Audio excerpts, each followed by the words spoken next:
மத்தேயு எழுதின சுவிசேஷம் 8வது அதிகாரம் 5வது வசனத்தில் இருந்து 13வது வசனம் வரைக்கும் இன்றைக்கு நாம் தியானித்து கற்றுக்கொள்ள பரிசுத்த ஆவியானவர் நமக்கு உதவி செய்வாராக. புதிய ஏற்பாடில் பக்கம் 11, மத்தேயு எழுதின சுவிசேஷம் 8வது அதிகாரம் 5வது வசனத்தில் இருந்து 13வது வசனம் வரைக்கும் நான் வாசிக்கிறேன். இந்த வசனங்களை நீங்கள் தொடர்ந்து பின்பற்றும்படி அன்பாய் கேட்கிறேன். இயேசு கப்பர்நகூமில் பிரவேசித்த போது 100க்கு அதிபதி ஒருவன் அவரிடத்தில் வந்து, ஆண்டவரே, என் வேலைக்காரன் வீட்டிலே திமிர்வாதமாய் கிடந்து கொடிய வேதனைப்படுகிறான் என்று அவரை வேண்டிக் கொண்டான். அதற்கு இயேசு, நான் வந்து அவனை சொஸ்தமாக்குவேன் என்றார். 100க்கு அதிபதி பிரதியுத்தரமாக, ஆண்டவரே, நீர் என் வீட்டுக்குள் பிரவேசிக்க நான் பாத்திரன் அல்ல. ஒரு வார்த்தை மாத்திரம் சொல்லும், அப்பொழுது என் வேலைக்காரன் சொஸ்தமாவான். நான் அதிகாரத்துக்கு கீழ்ப்பட்டவனாயிருந்தும் எனக்கு கீழ்ப்பட்டிருக்கிற சேவகரும் உண்டு. நான் ஒருவனை போவென்றால் போகிறான், மற்றொருவனை வாவென்றால் வருகிறான். என் வேலைக்காரனை இதை செய் என்றால் செய்கிறான் என்றான்.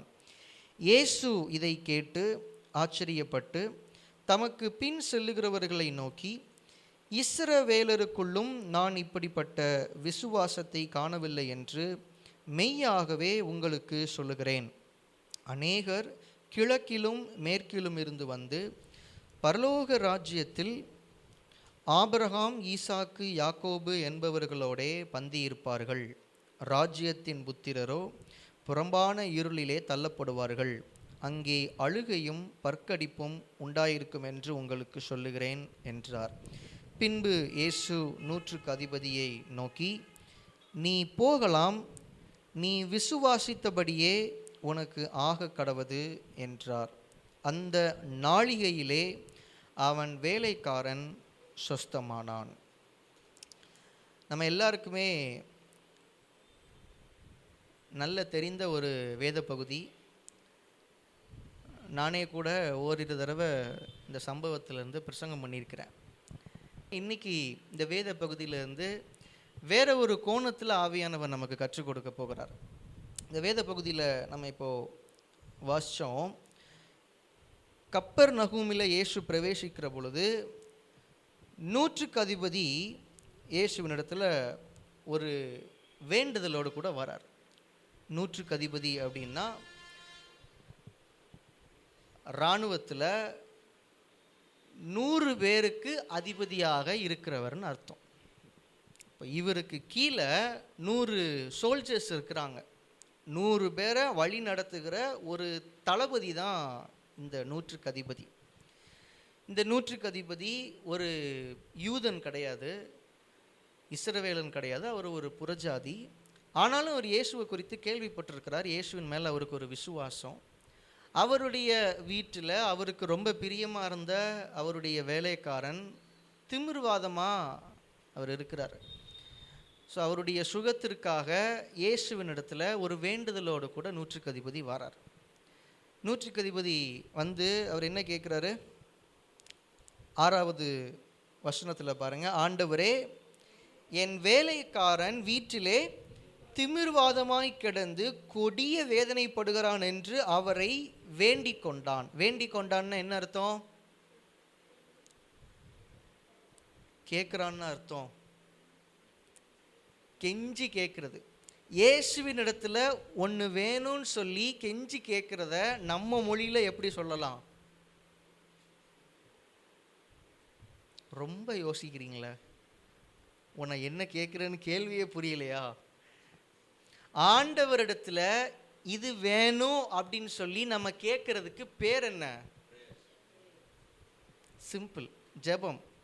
நான் உங்களுக்கு கடினமான கேள்விகள்லாம் கேட்க மாட்டேன், ரொம்ப எளிமையாக தான் கேட்குறேன். ப்ரேயர். அவர் இயேசுவை மாம்சத்திலே பார்த்து கேட்டதுனால வாசிக்கும் போது நமக்கு அவர் பேசுகிற மாதிரி இருக்குது. ஆனால் நம்மளை பொறுத்தவரை ப்ரேயர். இயேசுவினிடத்தில் ஒரு ஜெபத்தோடு கூட வாரார். என்ன ஜெபம்? அவருடைய வீட்டில் அவருடைய வேலைக்காரன் திமிருவாதமாக கடந்து கஷ்டப்படுறான். அவருக்கு ஒரு சுகம் வேணும். அதுதான் ப்ரேயர், அதுதான் தேவை. அந்த ப்ரேயர் ரெக்வெஸ்ட்டோட இயேசுவின் இடத்துல வரார். இப்போ இயேசு என்ன சொல்கிறாரு? 7வது வசனத்தில், அதற்கு இயேசு, நான் வந்து அவனை சொஸ்தமாக்குவேன். ஜெபம் கேட்கப்பட்டுருச்சா? கேட்கப்பட்டுருச்சு. அவன் வந்து என்ன கேட்டான்? வீட்டில் என் வேலைக்காரன் திமிரவாதமாக கடந்து ரொம்ப கஷ்டப்படுறான், அவனுக்கு எப்படியாவது ஒரு விடுதலை வேணும். ஜெபிச்சான். அந்த ஜெபத்திற்கு உடனடியாக இயேசு பதில் தந்து விட்டார். நான் வரேன்ப்பா, நான் வாரேன், உன் கூடயே வரேன், நான் வந்து அவனை தொட்டு அவனை சுகமாக்குறேன் அப்படின்னு சொல்லிட்டார். இப்போது சம்பவம் அங்கேயே முடியல. நூற்றுக்கு அதிபதி அதுக்கு பதிலுக்கு என்ன சொல்கிறான் பாருங்க. 8வது வசனத்தில், ஆண்டவரே, நீர் என் வீட்டுக்குள் பிரவேசிக்க நான் பாத்திரன் அல்ல, ஒரு வார்த்தை மாத்திரம் சொல்லும், அப்பொழுது என் வேலைக்காரன் சொஸ்தமாவான். நான் அதிகாரத்துக்கு கீழ்ப்பட்டவனாக இருந்தும் எனக்கு கீழ்ப்பட்டிருக்கிற சேவகரும் உண்டு. நான் ஒருத்தனை கூப்பிட்டு போகிறான், ஒருத்தனை வானா வாரான், வேலைக்காரனை பார்த்து இதை செய்யின்னு சொன்னால் அவன் அதை செஞ்சிடுறான். அப்படி இருக்கும்போது வெறும் 100 பேருக்கு மாத்திரம் அதிபதியாக இருக்கிற என்னுடைய வார்த்தைக்கே இவ்வளவு வல்லமை இருக்கும்போது, நீங்கள் வானத்தையும் பூமியும் படைத்த ஆண்டவர், நீங்கள் ஒரு வார்த்தை சொல்லுங்கள் ஆண்டவர், உங்கள் ஒரு வார்த்தை போதும். இயேசு அந்த இடத்துல அப்படியே ஸ்டன் ஆயிட்டார். இயேசு ஆச்சரியப்பட்டு, இந்த வார்த்தை நான் முன்னாடி ரொம்ப யோசிச்சிருக்கிறேன். இயேசு ஆச்சரியப்பட முடியுமா? ஆச்சரியப்படுறதுன்னா என்னது? அதை இங்கிலீஷில் எப்படி சொல்லுவோம்? சர்ப்ரைஸ். ஆண்டவர் கொடுக்குற சர்ப்ரைஸை விட்டுருங்க. நார்மலாக உங்களுக்கு மனுஷங்க சர்ப்ரைஸ் கொடுத்துருக்காங்களா?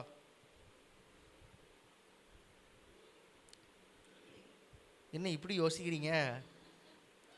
உங்கள் பிறந்த நாளுக்கு ஒரு கிஃப்டோ இல்லை உங்களை வேல்யூ பண்ணி ஏதாவது செஞ்சுருக்குறாங்களா? அது எப்போ சர்ப்ரைஸாக மாறுது?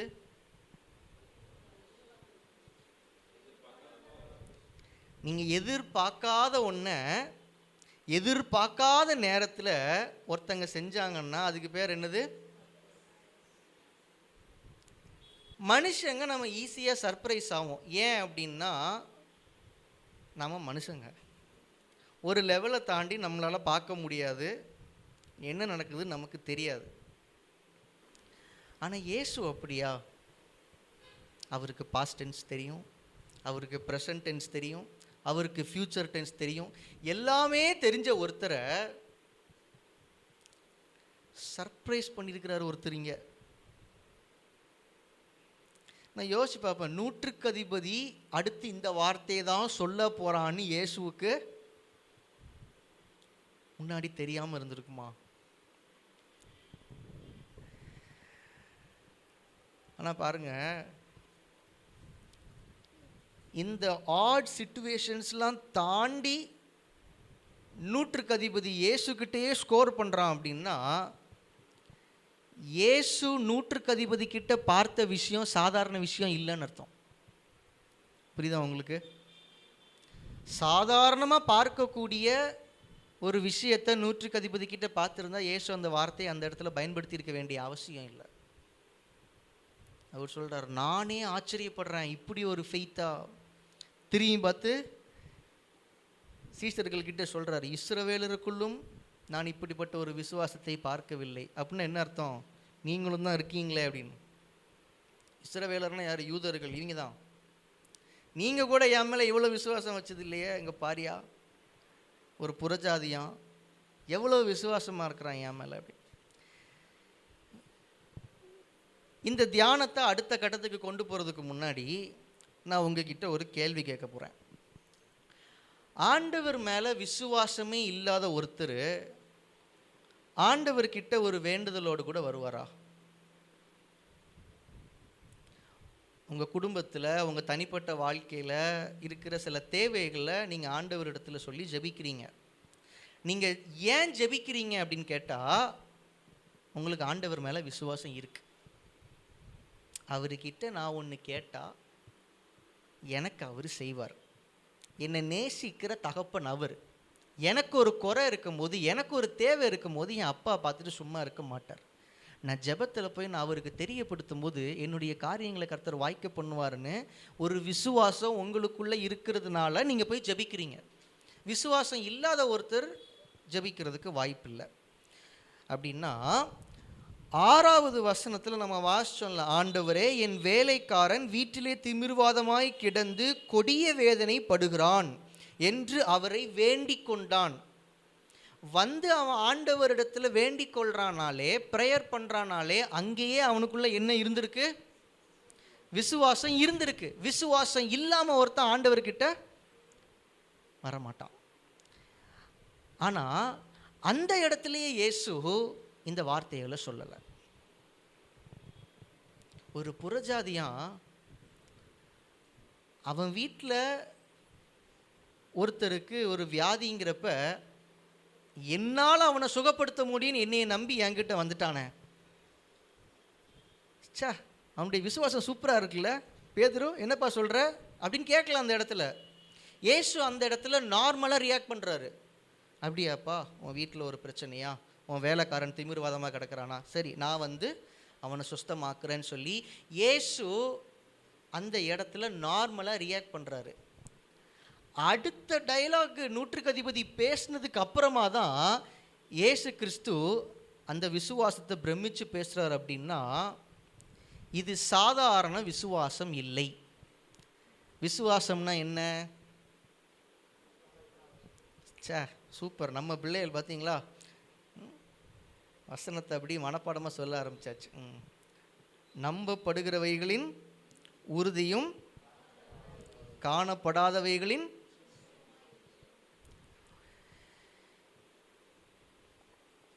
இயேசுவின் இடத்துல நிச்சயத்தோடு ஒருத்தன் வாரான்.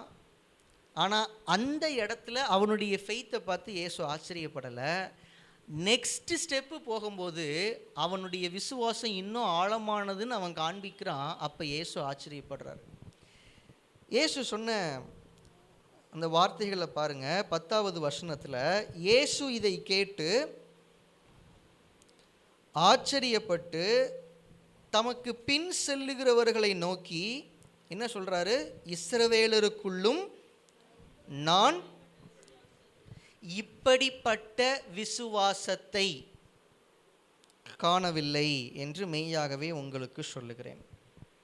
அதில் ஒரு வார்த்தையை இப்போ கொஞ்சம் நின்று யோசிக்க போகிறோம். இப்படிப்பட்ட விசுவாசத்தை. இஸ்ரவேலருக்குள்ள நான் விசுவாசத்தையே பார்க்கலன்னு ஆண்டவர் சொல்லலை. ஆண்டவர் என்ன சொல்கிறாரு? இப்படிப்பட்ட விசுவாசத்தை நான் பார்க்கல. அப்படின்னா என்ன அர்த்தம்?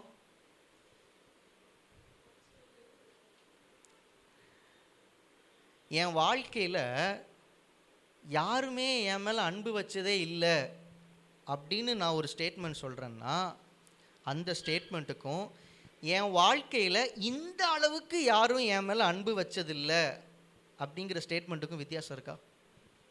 ரெண்டுக்கும் என்ன வித்தியாசம்? என் வாழ்க்கையில் யாருமே என் மேலே அன்பு வச்சதில்லைன்னு என்ன அர்த்தம்? யாருமே அன்பு வச்சது இல்லைன்னு அர்த்தம். என் மேலே இந்த அளவுக்கு யாரும் அன்பு வச்சதில்லை அப்படின்னு நான் சொல்கிறேன்னு என்ன அர்த்தம்?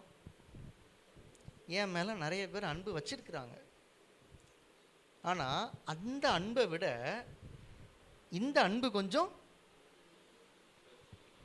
அதிகமாக இருக்கு. இப்போ ஆண்டவர் சொல்கிறாரு, இஸ்ரவேலருக்குள்ளும் நான் விசுவாசத்தெல்லாம் பார்த்துருக்கேன், யாருமே என்னைய விசுவாசிக்கலன்னா இல்லை. ஏப்பா பேதுரு, நீ என்னைய விசுவாசிக்காமலா என் கூட வந்திருக்க? உனக்குள்ளே நான் விசுவாசத்தை பார்த்தேன், ஆனால் இந்த அளவுக்கு விசுவாசத்தை பார்க்கல.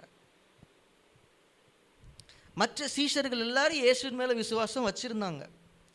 இயேசுவினிடத்தில் அற்புதத்தை வாங்கின முதல் ஆள் நூற்றுக்கு அதிபதியினுடைய வேலைக்காரனான்னு கேட்டால் இல்லை. அதுக்கு முன்னாடியும் நிறைய பேர் சுகத்துக்காக விடுதலைக்காக இயேசுவினிடத்தில் வந்திருக்கிறாங்க. அவங்க இயேசுவினிடத்தில் வந்திருக்கிறாங்க, அற்புதத்தை பெற்று கொண்டிருக்கிறாங்கனாலே என்ன அர்த்தம்? அவங்களுக்குள்ள விசுவாசம் இருந்திருக்கு. இயேசு அதெல்லாம் பார்த்துருக்கிறாரு.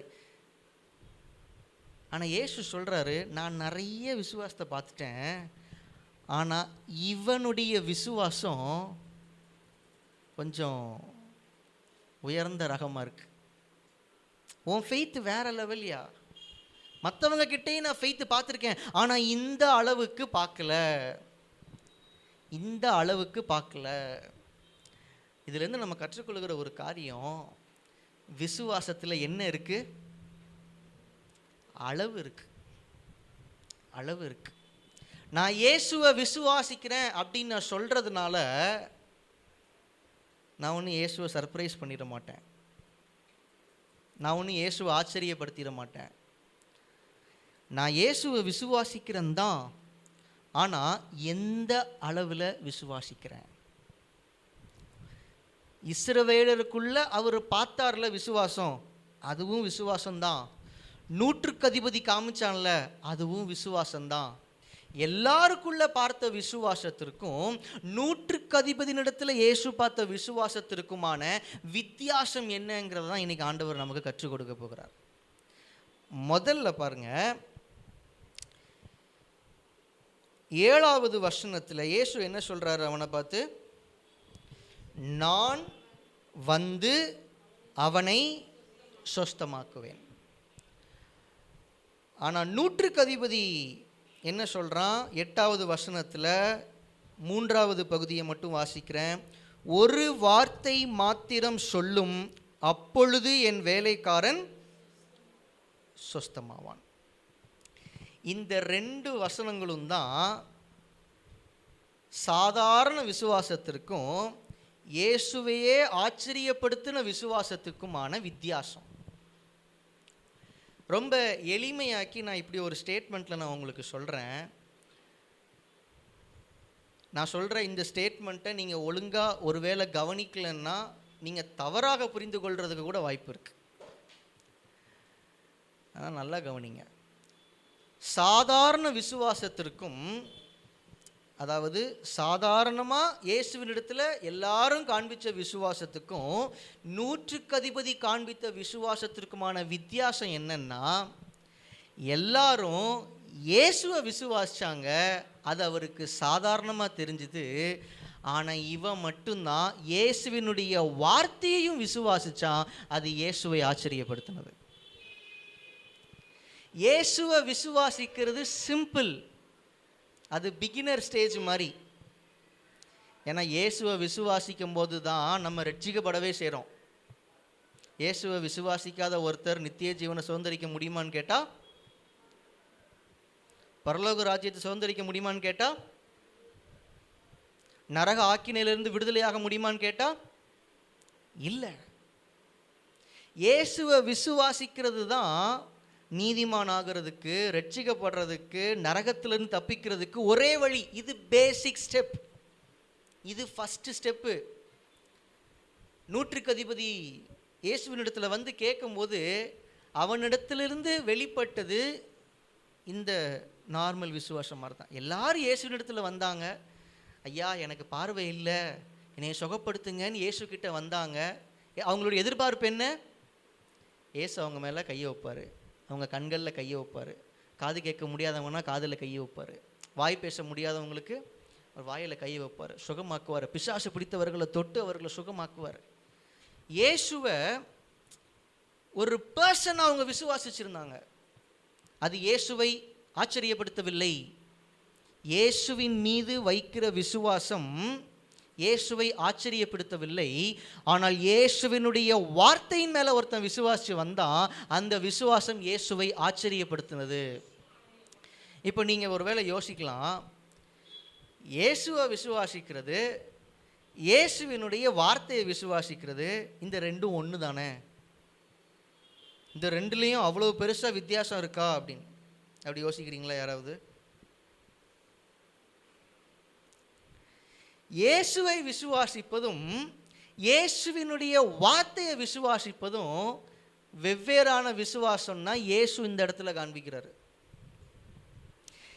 எல்லாருடைய விசுவாசம் என்ன? இயேசுவின் இடத்துல ஏதோ ஒரு வல்லமை இருக்கு. ஐயா, என்ன கஷ்டத்தில் போனாலும் அவர் தொட்ட ஒன்று சுகமாயிருதியா? யாராலையும் துரத்த முடியாத பிசாசு பிடிச்சவனையும் இயேசு கிட்ட கொண்டு போனால் அவர் தொட்ட ஒன்று சுகமாயிடுறான். ஐயா, மரித்த சடலங்களை அவர் தொட்ட ஒன்று அவர் உயிரோடு எழுப்பிடுறாருயா. இது இயேசுவின் மேலே உள்ள விசுவாசம், இயேசுவின் இடத்துல வல்லமை இருக்குன்னு நம்புகிற விசுவாசம். ஆனால் 100% விசுவாசம் என்னன்னா, இயேசுவின் இடத்தில் இருக்கிற வல்லமைக்கு நிகரான வல்லமை இயேசுவின் வாயிலிருந்து வருகிற வார்த்தையிலே இருக்கு. நம்பினா பாருங்க, புரியுதா உங்களுக்கு? இயேசுவினிடத்தில் வல்லமை இருக்குன்னு நம்புறது வேற, இயேசுவினுடைய வார்த்தையிலேயே அதே அளவு வல்லமை இருக்குன்னு நம்புறது வேற.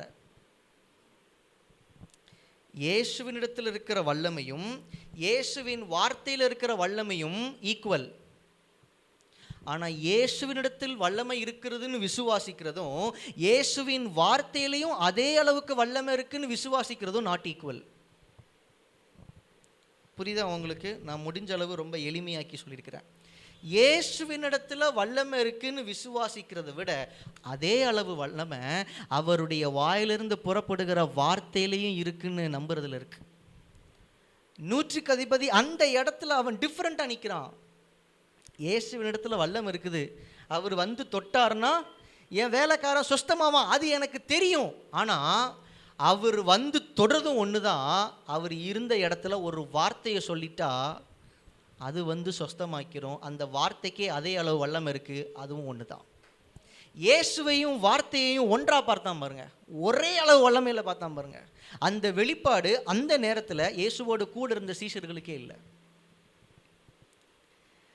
அவன் என்ன கேட்டான்? ஒரு வார்த்தை சொல்லுங்க ஆண்டவரேன்னு கேட்டான். இயேசு அவனை பார்த்து என்ன சொன்னார்? அடுத்த பக்கத்தை திருப்பி பாருங்க, அந்த வசனத்தை பாருங்க, 13வது வசனத்தில் பாருங்க. பின்பு இயேசு 100க்கு அதிபதியை நோக்கி,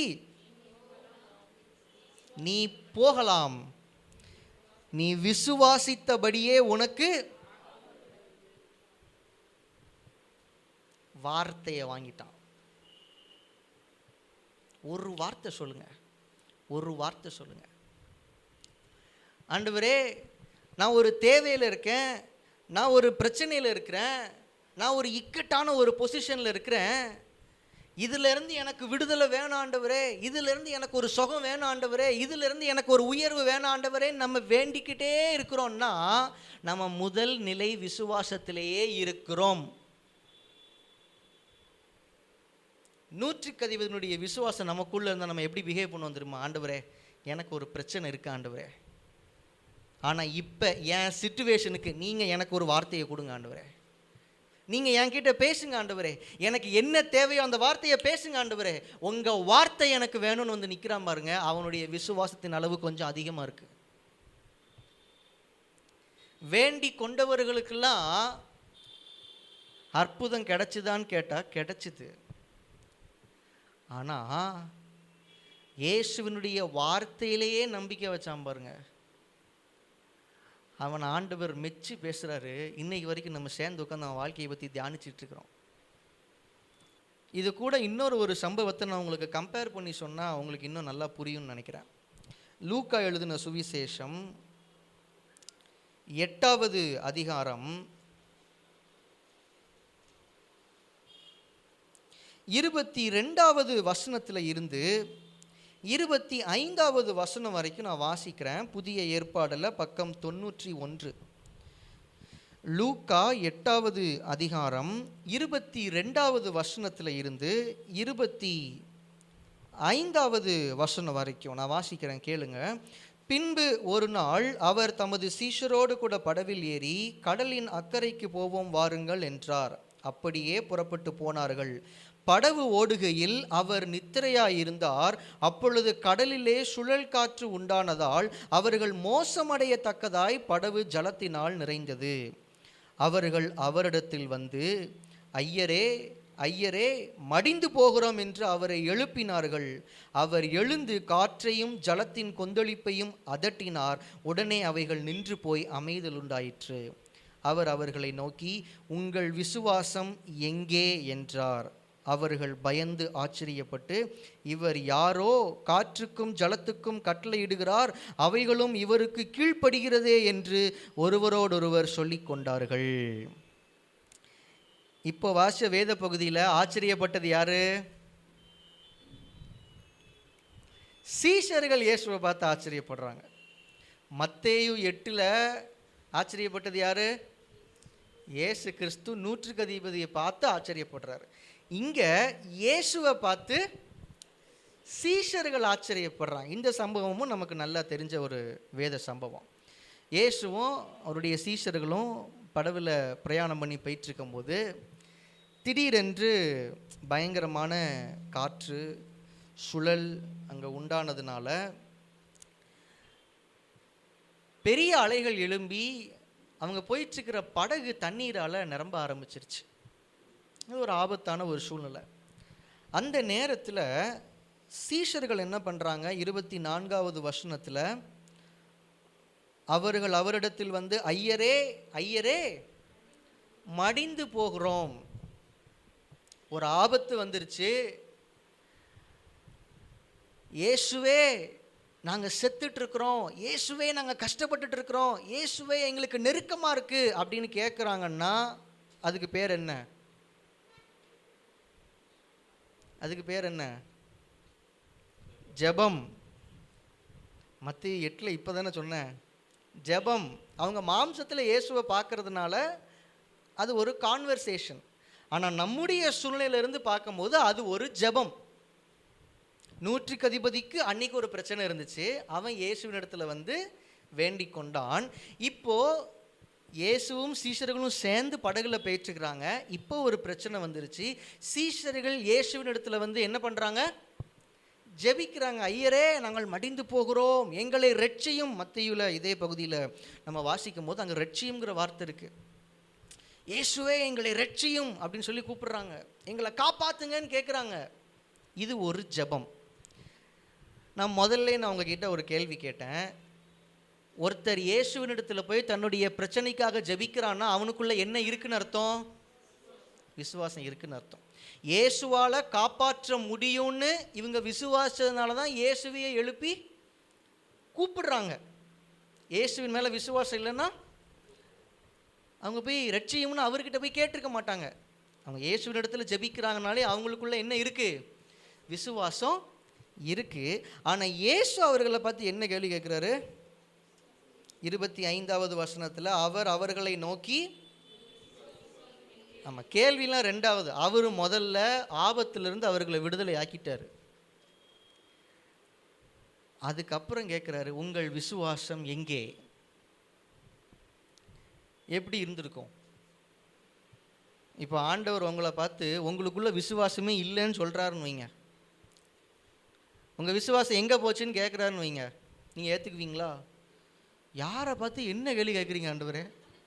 விசுவாசம் இல்லாமலா சர்ச்சுக்கு போகிறேன், விசுவாசம் இல்லாமலா பைபிள் வாசிக்கேன், விசுவாசம் இல்லாமலா நான் ஜோம் பண்ணிகிட்டு இருக்கேன் டெய்லி, விசுவாசம் எங்கேன்னு கேட்குறீங்க? அப்படி தானே கேட்போம். வாயால் கேட்கலனாலும் மைண்ட் வாய்ஸ் அதுவாக தானே இருக்கும். சீஷர்கள் வந்து இயேசுவின் இடத்துல தங்களுடைய ஆபத்தில் தங்களை ரட்சிக்கணும்னு சொல்லி ஜெபிக்கிறாங்க, ஒரு நம்பிக்கையோடு தான் ஜெபிக்கிறாங்க. ஆனால் இயேசு சொல்கிறாரு, உன் விசுவாசம் எங்கே? அதுக்கு அர்த்தம் என்னன்னா, உன் விசுவாசம் ஏன் இவ்வளவு மட்டமான விசுவாசமாக இருக்கு? ஏன்னா சீஷர்கள் இயேசுவினிடத்தில் வல்லமை இருக்குன்னு அறிஞ்சிருந்தாங்க, அவரால் ஏதாவது ஒன்று பண்ணி காப்பாற்ற முடியும்னு நம்பியிருந்தாங்க. ஆனால் அவர்களுக்கு இல்லாத ஒரு விசுவாசம் என்னன்னா, இயேசுவினுடைய வார்த்தையிலையும் வல்லமை இருக்குங்கிறது. அந்த பிரயாணத்தை அவங்க ஆரம்பிக்கிறாங்கல்ல, சீஷர்களும் இயேசுவும் சேர்ந்து அந்த பிரயாணத்தை ஆரம்பிக்கிறாங்கல்ல, அந்த ஆரம்ப வசனங்களை பாருங்கள். லூக்கா 8வது அதிகாரம் 22வது வசனம். பின்பு ஒரு நாள் அவர் தமது சீஷரோடும் கூட படவில் ஏறி என்ன சொல்றாரு? கடலின் அக்கறைக்கு போவோம். கடலின் அக்கறைக்கு போவோம்னு இயேசு சொல்லி இருந்தாருன்னா இவங்க கடலின் அக்கறைக்கு போயிடுவாங்களா? முடிந்தால் போவோம், சுகமாக போக பிரயாசப்படுவோம். அப்படியா சொன்னார் இயேசு? கடலின் அக்கறைக்கு போவோம்னு சொல்லி அவர் வார்த்தையை கொடுத்து தான் கூட்டிகிட்டே போகிறார். ஆனால் அந்த வார்த்தையின் மேலே சீஷர்களுக்கு விசுவாசம் இல்லாமல் போயிடுச்சு. இயேசுவினுடைய வார்த்தைகளில் இவ்வளோ வல்லமை இருக்குதா? இயேசுக்குள்ள வல்லமை இருக்குது, அது எங்களுக்கு தெரியும். எப்படி தெரியும்? அதுதான் இயேசு ஒவ்வொரு இடங்கள்லையும் போய் ஊழியம் செய்து ஜனங்களை சுகப்படுத்துறதை பார்க்குறோமே, பிசாசுகளை விரட்டுறதை பார்க்குறோமே. இயேசுக்குள்ள வல்லமை இருக்குது, அது எங்களுக்கு தெரியும். ஆனால் இயேசுவினுடைய வார்த்தைகளுக்கு யார் இவரு? காற்றையும் கடலையும் அதட்டி பேசிட்டு இருக்கிறாரு. இவர் வார்த்தைக்கு அதுங்க கட்டுப்படுது. இயேசுவின் மேலே இருந்த விசுவாசம் இயேசுவின் வார்த்தையின் மேலே இவங்களுக்கு இல்லாமல் போயிடுச்சு. இயேசுவினிடத்தில் வல்லமை இருக்குதுன்னு பார்த்து விசுவாசித்த இவர்களுக்கு இயேசுவினுடைய வார்த்தைகளிலும் அதே அளவு வல்லமை இருக்குன்னு இவங்க பார்க்க தவறிட்டாங்க. அதனால தான் முதல்ல இவங்க கிட்ட இயேசு சொன்ன வார்த்தையையும் மறந்துட்டாங்க. இப்போ இயேசு காற்றையும் கடலையும் அதட்டி பேசுகிற வார்த்தையையும் பார்த்து ஆச்சரியப்படுறாங்க.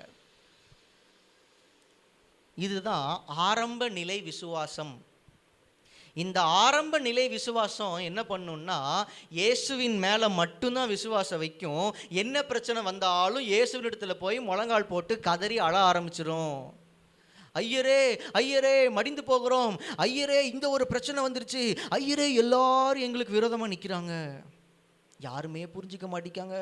திடீர்னு இவ்வளோ பெரிய தேவை வந்துருச்சு, கடன் பிரச்சனை தலைக்கு மேலே இருக்குது, இவ்வளவு நெருக்கமான சூழ்நிலை, போய் முழங்கால் போட்டு ஜெபிச்சுக்கிட்டே இருக்கும். எது? ஆரம்ப நிலை விசுவாசம். ஆனால் உயர்ந்த ரக விசுவாசம் என்ன பண்ணுன்னா, ஆண்டவரே இவ்வளவு பிரச்சனைகள் இருக்கு, ஒரு வார்த்தை சொல்லுங்க ஆண்டவரே, ஒரு வார்த்தை, எனக்கு இப்போ ஒரு வார்த்தை வேணும். இதுதான் வித்தியாசம். நூற்றுக்கு அதிபதி ஆண்டவரிடத்துல வந்து சுகத்துக்காக கெஞ்சல, அவர் வார்த்தைக்காக கெஞ்சினான். ஏன்னா அவனுக்கு நல்லா தெரிஞ்சிருந்தது, அவர் வார்த்தையில் சுகம் இருக்கு, அவர் வார்த்தையில் ஆரோக்கியம் இருக்கு, அவர் வார்த்தையில் விடுதலை இருக்கு, அவர் வார்த்தையில் ஜீவன் இருக்கு. அவர் வாயை திறந்து ஒரு வார்த்தை சொன்ன போதியா. ஆதியாகமத்தில் வாசிக்கிறோம், வெளிச்சம் உண்டாக கடவுதுன்னு சொன்னாரு. அவர் வாயிலிருந்து பிறந்த அந்த ஒரு வார்த்தையில் இருந்த வல்லமையினால வெளிச்சம் உண்டாகுது. ஒரு வெளிச்சத்தை கொண்டு வரதுக்கு நாம் எவ்வளோ பிரயாசப்படுறோம். நாம் கடைக்கு போய் இந்த லைட்ஸ் எல்லாம் வாங்கிட்டு வந்து மாட்டுறோம், அதுவே ஒரு வேலை தான். இதை விட பெரிய வேலை என்னென்னா, இந்த லைட்ஸ் எல்லாம் உருவாக்குறவங்க, அதை விட பெரிய வேலை இந்த லைட்டை கண்டுபிடிக்க பாடுபட்டவன் பண்ண வேலை. அவன் என்ன பாடுபட்டானோ. ஆனால் இயேசு ரொம்ப சிம்பிளாக லெட் தேர் பி லைட், அவ்வளோதான். இங்கிலீஷில் இத்தனை வார்த்தை வருது, ஆனால் ஹீப்ரூவில் பார்க்கும்போது ரெண்டே வார்த்தை தான், வெளிச்சம் உண்டாக கடவுது. தமிழ்லையும் அது அதுக்கேற்ற மாதிரி ரெண்டே வார்த்தையில் கொடுத்துருக்காங்கல்ல, ஜஸ்ட் 2 வேர்டு, வெளிச்சம் உண்டாக கடவுது, அவ்வளோதான் வந்துருச்சு. அந்த வார்த்தையில் இருந்த வல்லமை, இயேசுவினுடைய வார்த்தைகள் இருக்கிற வல்லமை. இன்னைக்கு நம்முடைய விசுவாசம் எந்த அளவு விசுவாசமாக இருக்குதுன்னு இன்னைக்கு பரிசுத்த ஆவியானவர் நம்மளையே கொஞ்சம் யோசிச்சு பார்க்க சொல்றாரு. நம்ம விசுவாசத்தின் அளவை அறிந்து கொள்வது எளிது. ஒரு பிரச்சனை வந்தா நீங்க எதிர்பார்ப்பது இயேசுவையா, இயேசுவினுடைய வார்த்தையா? இயேசுவும் ஒன்றுதான், கர்த்தருடைய வார்த்தையும் ஒன்றுதான். ஏன்னா இயேசு தான் வார்த்தை, ரெண்டும் ஈக்குவல் தான். ஆனால் இயேசுவின் மேலே வைக்கிற விசுவாசமும் அவருடைய வார்த்தையின் மேலே வைக்கிற விசுவாசமும் வெவ்வேறான விசுவாசம். இயேசுவின் மேலே வைக்கிற விசுவாசம் ஆரம்ப நிலை விசுவாசம். அது என்ன பிரச்சனை வந்தாலும் புலம்பிக்கிட்டே இருக்கும், என்ன பிரச்சனை வந்தாலும் முழங்கால் போட்டு ப்ரேயர் பண்ணிகிட்டே இருக்கும். திங்கக்கிழமை ப்ரேயர் பண்ணும், செவ்வாய்க்கிழமை ப்ரேயர் பண்ணும், புதன்கிழமை ப்ரேயர் பண்ணும், அடுத்த வாரம் வந்தாலும் ப்ரேயர் பண்ணும், அடுத்த மாதம் வந்தாலும் ப்ரேயர் பண்ணும். அந்த சூழ்நிலையில் ஒரு விடுதலையை பார்க்குற வரைக்கும் ப்ரேயர் பண்ணிக்கிட்டே இருக்கும். எது? ஆரம்ப நிலை விசுவாசம். ஆனால் இந்த உயர்ந்த ரக விசுவாசம் இருக்குது பார்த்தீங்களா, பிரச்சனையோடு கூட வரும். அது கர்த்தர் இடத்துல விடுதலைக்காக கெஞ்சாது, கர்த்தருடைய வார்த்தைக்கு ஒரு வார்த்தை கொடுங்க ஆண்டவரே, ஒரு வார்த்தை கொடுங்க ஆண்டவரே, அந்த வார்த்தை எனக்கு போதும். இதுதான் உயர்ந்த ரக விசுவாசம். ஏன் ஆபிரகாம் கிட்ட ஆண்டவர் அந்த உயர்ந்த ரக விசுவாசத்தை பார்த்தாரு? ரோமர் 4 அதிகாரத்தில் நம்ம வாசிக்கிறோம், அவனுடைய சரீரம் செத்து போன நிலைமையிலையும், இங்கிலீஷில் இருக்கு his body was as good as dead அப்படின்னா அவங்ககிட்ட அந்த ஹார்ட் பீட்டு தான் இருந்திருக்கு. அவனுடைய பாடி கண்டிஷன் ஆல்மோஸ்ட் டெட்டு. ஆனாலும் அவன் நம்பினது என்ன தெரியுமா? அவர் வாக்குத்தத்தம் பண்ணியிருக்கிறாரு, அந்த வார்த்தை அவர் நிறைவேற்றுவார். அந்த வார்த்தை ஜீவனுள்ள வார்த்தை, அது நிறைவேறாம முடிந்து போகாது. அந்த வார்த்தை நிறைவேறியே தீரும். வசனத்தில் வாசிக்கிறோம்ல, அவர் நமக்கு நேராக அனுப்புகிற வார்த்தை, அது அனுப்புகிறவருடைய சித்தத்தை செய்து முடிக்காமல் மறுபடியும் அவர்கிட்ட போகிறதே இல்லை. அவருடைய வார்த்தை. இன்றைக்கி காலையில் கிளம்பிட்டு இருக்கும்போது நான் என்ன மெசேஜ் நான் கொடுக்க போகிறேனோ அந்த தியானம் என்னுடைய சிந்தையில் ஓடிட்டே இருக்கும். அப்போ இதை பற்றி யோசிச்சுட்டே இருக்கும்போது திடீர்னு என் மைண்டில் அண்ணாளுடைய சம்பவம் கிராஸ் ஆச்சு. அந்த அம்மாவுக்கு இருந்த நெருக்கம் அது பெண்களால் மாத்திரமே புரிந்து கொள்ளக்கூடிய ஒரு நெருக்கம், ஒரு பிரச்சனை. ஆண்கள் நம்ம புரிந்து கொள்கிறோன்னாலும் கொஞ்சம் கம்மியாக தான் புரிந்து கொள்கிறோன்னு நினைக்கிறேன். அந்த அவமானம், அந்த நிந்தை, அந்த ஒரு சூழ்நிலையில் தேவாலயத்தில் வந்து ஆண்டவரிடத்தில் அவங்களுடைய இருதயத்தை ஊற்றுறாங்க. ஆனால் திருப்பி போனதுக்கு அப்புறமா வசனம் சொல்லுது, அவள் துக்கமுகமாய் இருக்கவில்லை. நடுவில் என்னையா நடந்துச்சுன்னு பார்த்தா, அங்கே ஒரு ஊழியர் மூலமாக அவளுக்கு வந்த தேவனுடைய வார்த்தை, நீ சமாதானத்தோட போமா, இஸ்ரவேலின் தேவனிடத்தில் நீ கேட்டுக்கொண்டபடியே, நீ எதை கேட்டு விண்ணப்பம் பண்ணியோ அதை கர்த்தர் உனக்கு தந்தருளுவார். அந்த வார்த்தையை பிடிச்சிக்கிட்டா, அவ்வளோதான், வார்த்தை வந்துருச்சுல்ல, அது நடக்கும். அந்த அம்மா சிரிச்சுக்கிட்டே ஜாலியாக போயிட்டாங்க. இதுவே ஆரம்ப நிலை விசுவாசமாக இருந்தா, ஐயா அதே தாயா நானும் நம்புகிறேன், எப்படியாவது தரட்டும் ஐயா, நாளைக்கு எப்பயா சர்ச்சை திறப்பிய, 7 மணிக்கு ஐயா வந்துடுறேன் ஐயா, 7 மணிக்கு மறுபடியும் வந்து மறுபடியும் ஜெபம், செவ்வாய்க்கிழமை மறுபடியும் ஜெபம். அந்த அம்மா கரு உண்டாகிற வரைக்கும் ஜெபம் பண்ணிகிட்டே இருந்திருக்கும். ஆனால் அண்ணாள் இடத்துல ஆண்டவர் பார்த்தது ஆரம்ப நிலை விசுவாசம் இல்லை. ஆரம்ப நிலை விசுவாசம்னா ஒரு அற்புதத்துக்காக ஜெபிக்கும், அற்புதம் கையில் கிடைக்கிற வரைக்கும் ஜெபிச்சுக்கிட்டே இருக்கும். அந்த அற்புதம் நடந்தால் மட்டும்தான் அது மனசு சந்தோஷமாக மாறும். ஆனால் உயர்ந்த ரக விசுவாசம் அப்படி இல்லை. அற்புதம் இன்னும் நடக்கலைனாலும் அற்புதத்தை செய்வேன்னு கர்த்தர் ஒரு வார்த்தையை கொடுத்துட்டாலே அவ்வளோதான், இது அற்புதம் நடந்த மாதிரி தான் சொல்லி சர்க்காஸ்டிக்காக சொல்லலை, உண்மையாகவே சொல்கிறேன். அவர் வார்த்தையை கொடுத்துட்டாலே அந்த வார்த்தை நிறைவேறினதுக்கு சமம்னு சொல்லி உயர்ந்த ரக விசுவாசம் சந்தோஷமாக வீட்டுக்கு போகும். இன்றைக்கி நம்ம எல்லாருடைய விசுவாசமும் இந்த உயர்ந்த ரக விசுவாசமாக இருக்கணும்னு ஆண்டவர் எதிர்பார்க்கிறார். ஒரு பிரச்சனைக்காக தேவ சமூகத்தில் போகிறீங்களா, அற்புதத்திற்காக மட்டும் போகாதீங்க, தேவைக்காக மட்டும் போகாதீங்க. அற்புதம் தேவைதான், பிரச்சனைகள்லேருந்து விடுதலை தேவைதான், உயர்வு தேவைதான், குறைவுகள் மாறி நிறைவு வரணுங்கிறது தேவைதான். ஆனால் நீங்கள் தேவ சமூகத்துக்கு போகும்போது வார்த்தையை எதிர்பார்த்து போங்க. ஒரு வார்த்தை எனக்கு கொடுங்க ஆண்டவரே. நம்ம தேவ சமூகத்தில் போய் நிறைய நேரம் நம்மளே பேசி முடித்து ஆமேன்னு சொல்லிட்டு எஞ்சி போயிடுறோம். we are not waiting for his word. அவருடைய வார்த்தைக்காக நம்ம காத்திருக்கிறது இல்லை. சின்ன வயசில் பைபிள் வாசித்ததுக்கப்புறம் எங்கள் அப்பாவும் சரி, யூத் ஃபெல்லோஷிப்பில் எங்களை நடத்தின அண்ணமாரும் சரி, எங்ககிட்ட கேட்குற வார்த்தை, பைபிள் வாசிச்சியா? வாசித்தேன். ஆண்டவர் அவங்க கூட என்ன பேசினார்?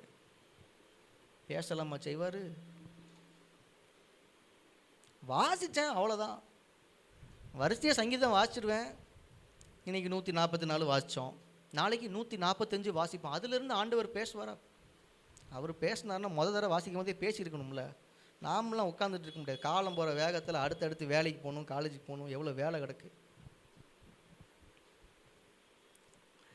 யாருக்கு தாகம் இருக்கோ அவங்க காத்திருப்பாங்க.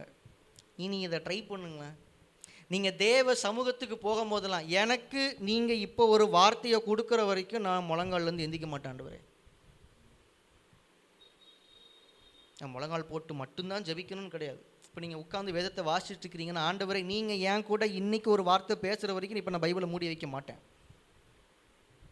ட்ரை பண்ணி பாருங்கள். அப்படி என்ன வேலை இருக்கட்டும், இப்போ நீங்கள் எனக்கு ஒரு வார்த்தையை கொடுங்க, நீங்கள் வார்த்தையை கொடுங்க. இதுதான் உயர்ந்த ரக விசுவாசம். இந்த வார்த்தையை வாங்காமலே நம்ம போகிறோம் அப்படின்னா ஆரம்ப நிலை விசுவாசம். நாளைக்கும் இதே ஜபக்குறிப்புக்காக வந்து அழுது ஜோம் பண்ணுவோம், அதுக்கு அடுத்த நாளும் மறுபடியும் வந்து ஜோம் பண்ணுவோம். அற்புதம் நடக்கிற வரைக்கும் இது தொடர்ந்துக்கிட்டே இருக்கும். ஆனால் உயர்ந்த ரக விசுவாசம் அப்படி இல்லை. அவர் ஒரு வார்த்தையை கொடுத்துட்டாரு, போதும், அந்த வார்த்தையை நீ நடத்தும். வார்த்தையை கொடுத்தவர் அந்த வார்த்தையை நிறைவேற்றுகிறவர். இயேசுவை காட்டிலும் இயேசுவின் வாயிலிருந்து வருகிற வார்த்தை அதிக வல்லமை உள்ளதுன்னு நான் பேசலை. இயேசுவினிடத்தில் இருக்கிற வல்லமையும் இயேசுவினுடைய வார்த்தைகள் இருக்கிற வல்லமையும் ஒரே அளவு தான். ஆனால் இயேசுவின் மீது உள்ள விசுவாசம் ஈஸி, அவருடைய வார்த்தையின் மீது உள்ள விசுவாசம் கொஞ்சம் கஷ்டம். அது 100க்கு அதிபதி கிட்ட ஆண்டவர் பார்த்தாரு, ஒரு வார்த்தை மாத்திரம் சொல்லும். நம்ம எல்லாருடைய தனிப்பட்ட ஜபங்களில், வேத தியான நேரத்தில் இந்த வார்த்தையை சொல்லிடணும். ஆண்டவரே, ஒரு வார்த்தை, இன்னைக்கு எனக்கு தேவையான ஒரு வார்த்தை. அந்த வார்த்தை கிடைக்கிற வரைக்கும் உங்கள் பர்சனல் மெடிடேஷன் டைமை க்ளோஸ் பண்ணாதீங்க. எனக்கு இப்போ ஆண்டவர் பேசுகிற வரைக்கும் நான் பைபிளை மூட மாட்டேன். 5 சங்கீதம் வாசிச்சிட்டேன், இன்னும் எனக்கு எதுவும் ரொம்ப ஸ்பார்க் ஆகலை, ஆண்டவர் எதுவும் பேசுன மாதிரி தெரில. 6வதாக போங்க, ஒரு நாளைக்கு 5 தான் வாசிக்கணும்னு சட்டமா? 6வது வாசிங்க, 7வது வாசிங்க. இன்னைக்கு ஒரு வார்த்தை எனக்கு வேணும். அவசரத்தில் கேலண்டர் தான் கை கொடுக்குது, நேராக போய் அந்த ஒரு வசனத்தை எடுத்துகிட்டு போயிடக்கூடாது. அது அந்த கேலண்டர் தொங்குகிற எல்லா வீட்டுக்கும் அந்த வசனம் பொருந்திடும். ஆனால் உங்களுக்குன்னு தனிப்பட்ட விதத்தில் ஆண்டவர் உங்களுக்கு பேசுகிற வார்த்தையை உங்ககிட்ட மட்டும்தான் பேசுவார். கேலண்டர் பிரிண்ட் பண்ணுறவங்க கிட்ட பேச மாட்டார். உங்களுக்கான வார்த்தை, உங்களுக்கான வார்த்தை. தேவாலயத்துக்கு வர்றோம், சபையாக குடும்பமாக சேர்ந்து எல்லோரும் ஆராதிக்கிறோம். வெளியே போகும்போது எப்படி போகணும்? வார்த்தையை பிடிச்சிக்கிட்டு போகணும். வந்தோம், நல்ல பாடல்களை பாடினோம், நல்ல பிரசங்கத்தை கேட்டோம், சூப்பராக இருந்துச்சு. போன வாரம் பிரசங்கத்தை விட இந்த வாரம் கொஞ்சம் பிரசங்கம் நல்லா இருக்குல்ல, வெரி குட். போன வாரம் பாஸ்ட்டுக்கு ஒரு 70 மார்க் போட்டால் இப்போ ஒரு 80 மார்க் போடலாம். நீங்களாம் தங்கமான விசுவாசிகள், நான் உங்களை சொல்லலை, நிறைய இடங்கள் அப்படி பார்த்துருக்குறேன். சரி, இப்போ இதெல்லாம் எது சொல்லிகிட்டு இருக்கேன்? நம்ம சபையாய் கூடி வருகிற நேரத்துலையும் தனிப்பட்ட தியான நேரத்துலையும் வார்த்தையை வாங்காமல் இடத்த விட்டு எழும்பி போகக்கூடாது. உங்கள் ப்ரேயர் ரூம்லேருந்து நீங்கள் வெளியே வரும்போது வார்த்தையை பிடிச்சிட்டு வாங்க. உங்கள் முகம் பிரகாசிக்கும், உங்கள் முகம் பிரகாசிக்கும்.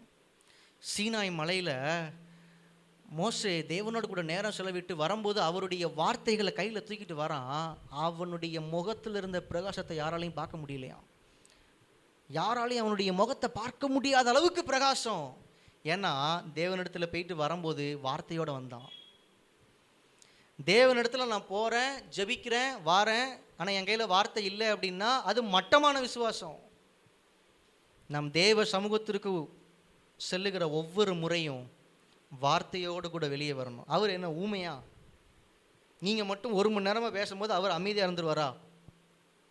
அப்படி இல்லை, அவர் பேசுகிறவர் தான். நம்ம வாயை ஓப்பன் பண்ணிட்டு காதை க்ளோஸ் பண்ணிட்டு போயிடுறோம். இப்போ அதான் பிரச்சனை. இனி போகும்போது வாயை கொஞ்சமாக மட்டும் ஓப்பன் பண்ணுங்க, காதை ரொம்ப பெருசாக யானை காது மாதிரி, ஆண்டவரே ஒரு வார்த்தை, ஒரு வார்த்தை. ஏன்னா நாம் ஜெபத்தில் பேசுகிறோம் பார்த்தீங்களா, நாம் பேசுகிறதுக்கு முன்னாடியே இதை தான் பேச போகிறோம்னு அவருக்கு தெரியும். புரியுதா? நம்ம நாவில் சொல் பிறவாததற்கு முன்னே அதை அறிகிறவர். அவருக்கு தெரியும். நம்ம சொல்லி தான் அவர் தெரிஞ்சுக்கணுங்கிற சூழ்நிலை இல்லை. ஆனால் அவர் சொல்லி தான் நமக்கு தெரிஞ்சுக்கணுங்கிற நிலைமையில் நாம் இருக்கிறோம். சில நேரம் அவர் சொன்னால் கூட புரிய மாட்டேங்குது. ஒரு தடவைக்கு 3 தடவை உட்கார்ந்து கேட்க வேண்டியதாக இருக்குது அவருடைய வார்த்தையை. உங்களுடைய ஜெப நேரம் உங்களுடைய உயர்ந்த ரக விசுவாசத்தை வெளிப்படுத்துகிற ஜெப நேரமாக இருக்கட்டும். நீங்கள் பிரச்சனைகளில் போகும்போது, தேவைகளோடு கூட போகும்போது, அவரிடத்திலிருந்து வார்த்தையை வாங்கிட்டு வெளியே வாங்க. இயேசுவின் இடத்துல செயல்படுகிற அதே வல்லமை அவருடைய வாயிலிருந்து புறப்படுகிற ஒவ்வொரு வார்த்தைகளிலும் செயல்படுகிறது. நீங்கள் வார்த்தையை பிடிச்சிக்கிட்டீங்கனாலே நீங்கள் உங்கள் விடுதலையை பிடிச்சிட்டீங்கன்னு அர்த்தம், உங்களுடைய சுகத்தை பிடிச்சிட்டிங்கன்னு அர்த்தம். கர்த்தர் ராஜாக்களோட உங்களை சிங்காசனத்தில் உட்கார பண்ணுறவரில் அந்த வார்த்தையை பிடிச்சிக்கோங்க. அந்த வார்த்தையை பிடிச்சிட்டிங்கனாலே நீங்கள் சிங்காசனத்தில் உட்கார்ந்த மாதிரி தான். சிங்காசனத்தில் உட்கார்ந்ததுக்கு அப்புறமா அப்படின்னா அது மட்டமான விசுவாசம். அவருடைய வார்த்தையின் மேலே இன்றைக்கி நம்முடைய விசுவாசம் அவருடைய வார்த்தையிலும் வல்லமை இருக்கிறதுன்னு சொல்லி நம்புகிற அந்த உயர்ந்த ரக விசுவாசமாக இருக்கட்டும். அப்படிப்பட்ட உயர்ந்த ரக விசுவாசத்தை நம்ம காண்பிப்போம் அப்படின்னா, 100க்கு அதிபதியை போல நாம் எல்லாருமே இயேசுவை ஆச்சரியப்படுத்துவோம். அந்த வார்த்தையை நான் கொஞ்சம் திருத்தி சொல்கிறேன். உயர்ந்த ரக விசுவாசத்தை நம்ம வெளிப்படுத்துவோம்னா நாம் இயேசுவை சந்தோஷப்படுத்துகிறோம். நாம் மற்றவங்களுக்கு எடுத்துக்காட்டாக மாறுறோம். 100க்கு அதிபதி பாருங்கள், நமக்கு எடுத்துக்காட்டாக வந்துட்டார்ல. இப்போ நாமளும் அதே போல் உயர்ந்த ரக விசுவாசத்தை செயல்படுத்தும் பொழுது நாமும் நம்மை சுற்றிலும் இருக்கிற கிறிஸ்தவ சமுதாயத்தினருக்கு நாமளும் ஒரு எடுத்துக்காட்டாக மாறுவோம். ஆமேன், ஹல்லேலூயா. இயேசுவில் செயல்படுகிற அதே வல்லமை இயேசுவின் வாயிலிருந்து புறப்படுகிற வார்த்தைகளிலும் செயல்படுகிறதுன்னு சொல்லி விசுவாசிக்கிறது தான் உயர்ந்த ரக விசுவாசம். அவருடைய வார்த்தையை பிடித்து கொள்வோம். அந்த வார்த்தையை அவர் நிறைவேற்றுகிறதுல அவர் உண்மையுள்ளவர். அந்த வார்த்தை எந்த சூழ்நிலையும் நடந்தே தீரும். ஒரு ஆமீன் சொல்லுங்களேன். ஹல்லேலூயா, ஹல்லேலூயா.